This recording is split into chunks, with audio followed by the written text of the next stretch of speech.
So hey, what's up everybody? So I'm just going to do a video that I've probably done a million times before, but I'm looking at it a little different now, even though I feel the same way. So I'm going to call this video the B word. Yes, the B word. I'm going to call it, call me a bitch, but don't call me bipolar. Oh my God, the stigma behind mental illness is so far gone. It's like, okay, I mean, really, if somebody called you bipolar, that would be the worst thing that could probably happen to a lot of people.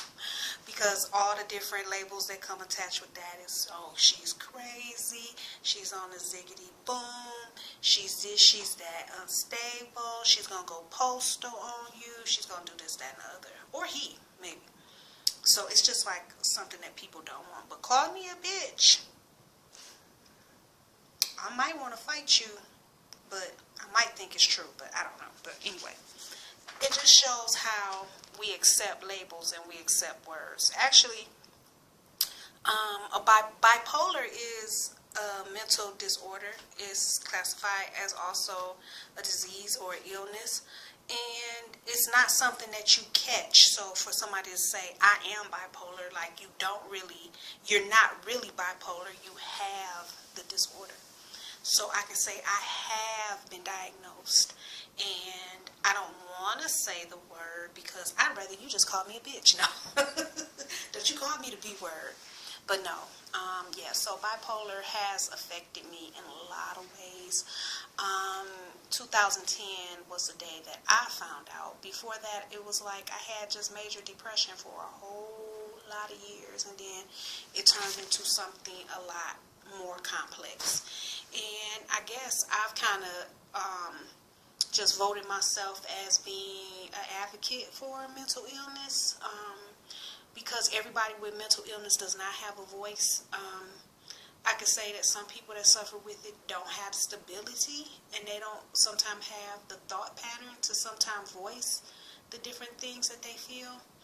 I'm blessed that most of the time I am able to verbalize a lot of how I feel when I am probably at my best, which my best would probably be, I say, when I'm about 80% to 75%. If I'm below 50%, you're not going to get a lot from me.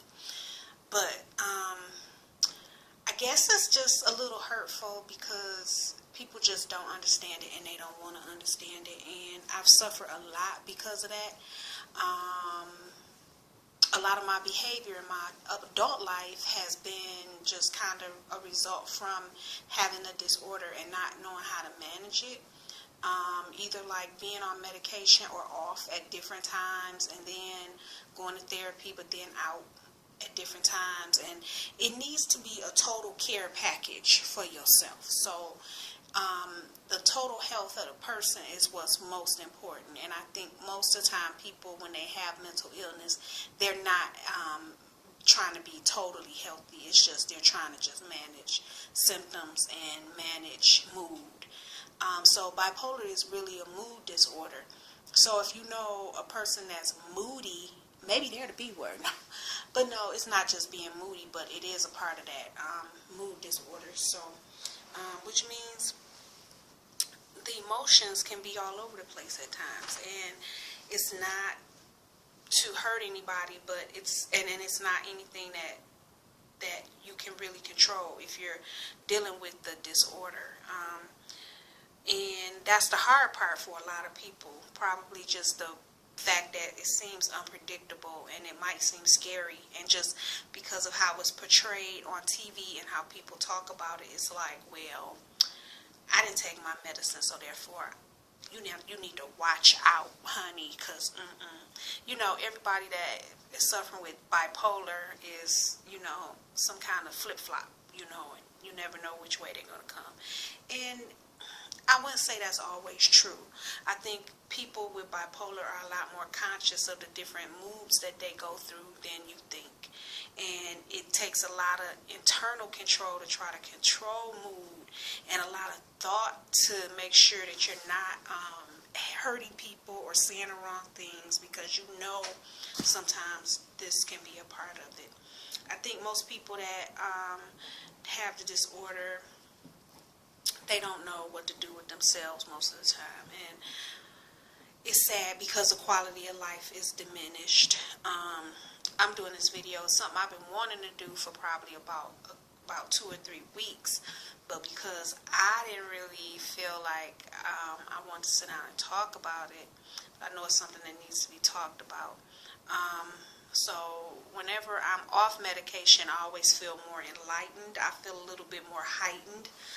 So that can be it too, where they're saying like people that are manic depressive, and that's was the original term, manic depressive, where you would have like the really up moods, and then you had a low depression.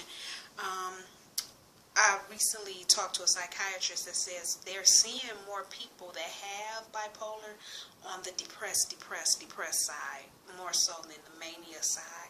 Like the out of control manic people, you don't see them like you used to. So maybe that's phasing out a little bit, and people are just kind of internalizing, and they're going more into a depression with like a mixed mood. So I'm not really sure. I'm not in the field of psychiatry for a reason, but I know what I feel like when I'm not taking medicine, and I am on medicine. I'm actually on a new medication, and it's taken once a day. So I take it at night, and I take it at a certain time. And what I'm starting to notice that if I don't take it at the same time and it wears off, this is probably one of the first, maybe one of a couple of times that I stayed up a little late and I didn't take it on time. So I know I started feeling when the medicine wore off, and like tonight I feel a lot more upbeat, a lot more happy. It's probably 1 o'clock in the morning where most people are winding down, and I don't really feel like I want to wind down. I wanted to do some dancing, and I wanted to do some singing, and it didn't matter if people was with me doing this stuff. It's just me wanting to do it. I feel more creative usually.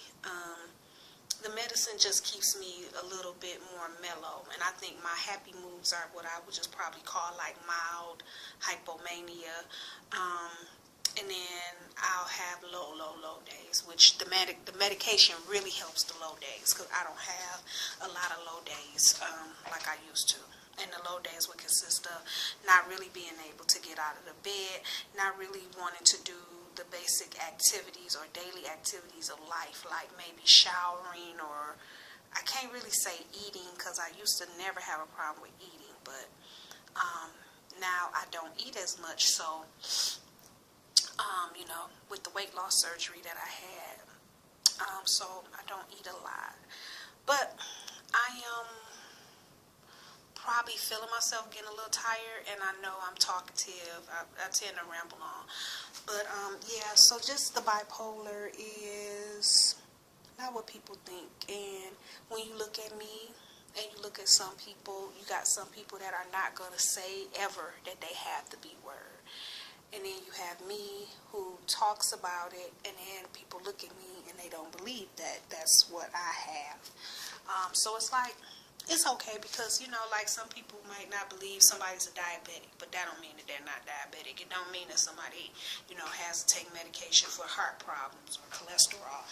And, you know, just like some people, you know, don't believe that people have to take antidepressants or mood stabilizers, but, you know, it's the truth. And it's just what they call an invisible illness. You cannot see it.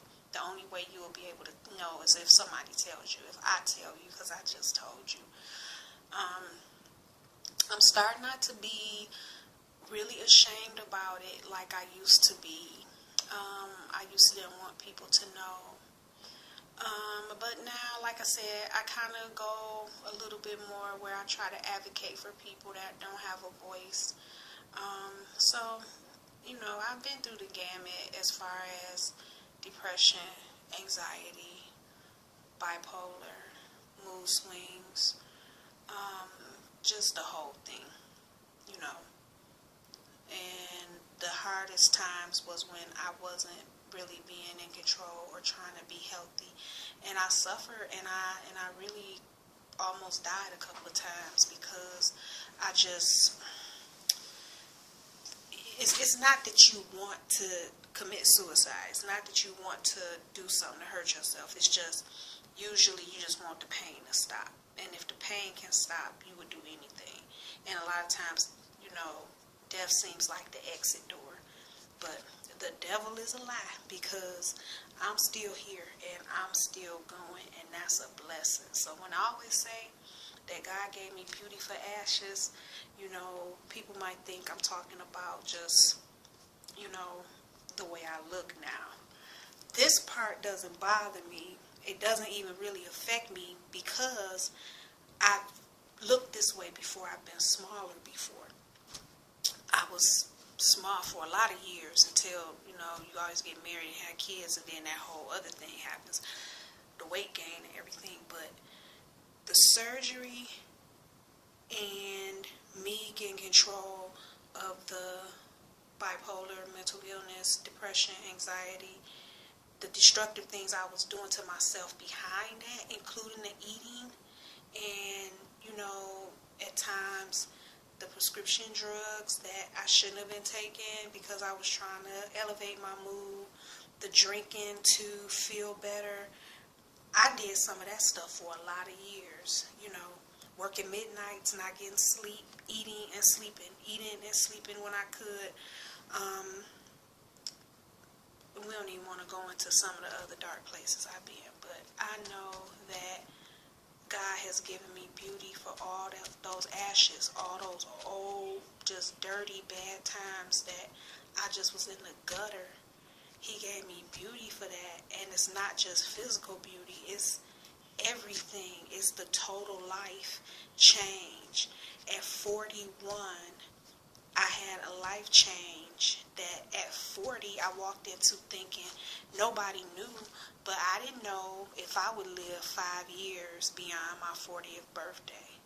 Now I feel like I'll live 40 years at least on top of this, and that's a long way from where I was a year ago compared to now. I walked in a lot of fear of failure, fear of people not liking me, fear of death, fear of everything, and it just stopped me from being all I could be. So now I just walk in faith. Faith doesn't always mean that you're not gonna be scared or unsure, but it's just like, just go anyway, do it anyway, say it anyway.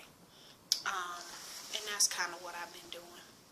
So this video is way longer than I would like it to be usually, but I do feel tired.